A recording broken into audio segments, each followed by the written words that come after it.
Airis, and you're watching Motherland. Today, joining us is Valerie Davids, Nigerian, well-known bridal wear designer. She's been in the industry for a while and has designed clothes for many prominent Nigerians as well as other people around the continent. She is also an award-winning designer, so we'll share some of that with you. Valerie Davids, welcome to our show. We usually start with, where are you from? What part of Nigeria are you from? And what can you tell us that place that you're from? I'm from Ondo State, Ondo Town. I haven't been there so much, really. But my parents are from the same place. What's fun about my place? I mean, my childhood memories were very, very warm, were very vibrant, were very fierce. I think we're very fierce, determined people. We're very, we're very educated, so we have very, very great value for education. My father was, I think, the first to fly, one of the first pilots from Nigeria to fly an airplane. My mom was a teacher. So we grew up in Lagos. I mean, I spent most of my time in Lagos, actually, so it's very difficult to really relate to my hometown. But the few times I've been there, I know that our favorite food is pounded yam. It comes really lovely and well done. Yes, we're sometimes described as very proud, but I wouldn't like to use that word. We're very confident people. From where I hail, we're just very, very confident. We're very bold. We're go-getters. We want to do things, we do them very well. And yes, so that's about as much as I can say about my state of origin. Okay, that's nice. Yeah, I think people from Ondo State are we use the word the hustlers. Very determined, right? Very determined. That's nice. It's good. It's awesome. So talk a little bit about, you said your dad was the first pilot out of one country or one of the first? Okay. He's nice. Yes. Okay, so that's amazing. That's really amazing. And then tell me a little bit about your journey as a designer. When did you know that this is what you wanted to do? Okay, from when I was very young, I would cut my mom's fabrics. I'll get beating. She goes out. I go into her wardrobe, pick a blouse, pick a scarf. I knew I was going to get into trouble, but I just had to do it. And I was so for anything, the dogs, the dolls, myself, my siblings. And my mom would come with a whip and all that. And, in those days, it was, how can my child be a tailor? No, it's like you're going to be a doctor or a lawyer, all this. But I knew I had it in me. I was creative, so I would make toys out of matchboxes. Just anything I get my hands on was just a tool to work with. After I got married, I decided, okay, I needed to take this thing seriously. So I dropped everything, sold my car, and went abroad. I started with a designer in the UK called Kosiba Creations. Yemi Oshikoya is the creative director of Kosiba Creation, and he kind of exposed me to the world of pattern making. And I worked with him, studied him for some time, and then I came back home and then went again to London College of Fashion, where I now studied basic pattern designing. I specialized in cossetry, bridal wear, evening wear, and of course interning with Yemi was so great because I got all the basic foundational principles from him. Was very encouraging. He taught me how to work, how these things are done. So I came back home with that skill and that empowerment, and that was how I began. That is amazing. I like the fact that you actually worked with another fellow Nigerian when you first started, and that's really good. And so I think what I would like to ask you is, I noticed that you specialize in bridal wear. Is it just you just found yourself in it, or you just said, okay, no, I want to specialize in bridal wear because not many people do that? Or what was the push for bridal wear? Yeah, so not really. I did bridal wear and even wear. Well, I did that because I had a flair for cossetry. I was very into form and feet. I just wasn't satisfied about. You see a lot of clothes in Nigeria, and they're very the designs are fantastic, people are very creative, but at the end of the day, you wonder why they just don't hang well, or there's just something about lines and the balance that kind of always irked me. And I just thought, why wouldn't they just sit well?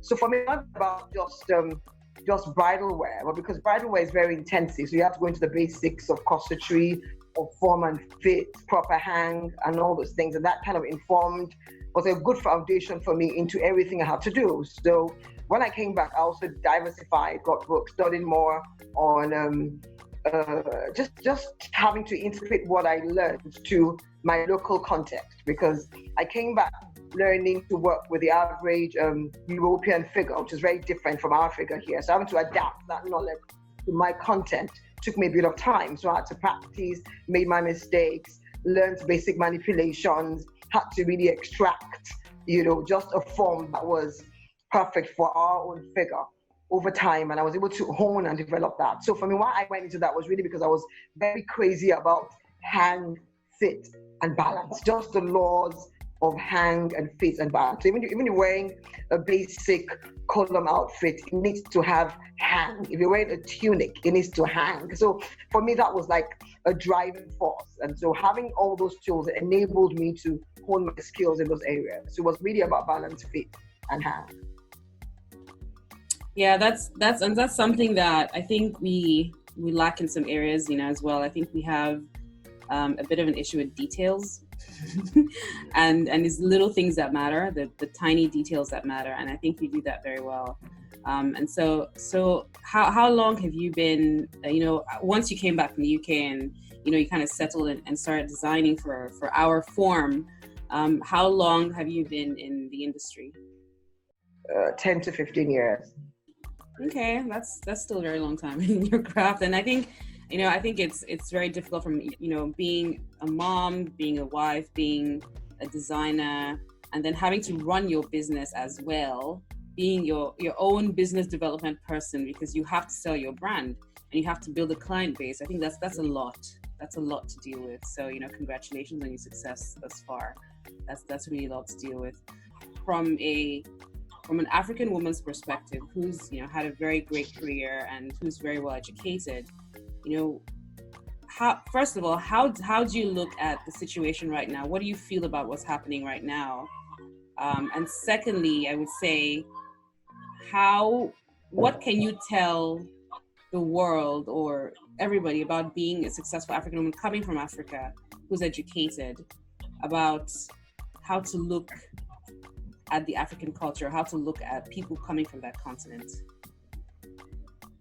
I think it's really important that we change narrative, and I think the narrative more often than not is based on either deliberate agenda or just pure ignorance.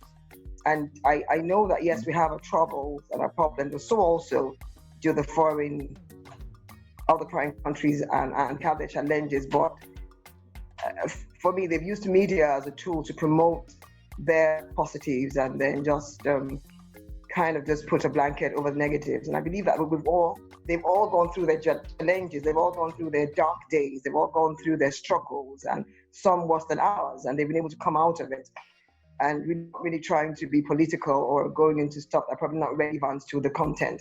I would say that it's really the onus is on us to change the narrative. It's about, yes, it's dark out there, yes, there's lots of corruption, but then again, where doesn't that happen? Yes, there's a lot of mismanagement of resources. We understand all that.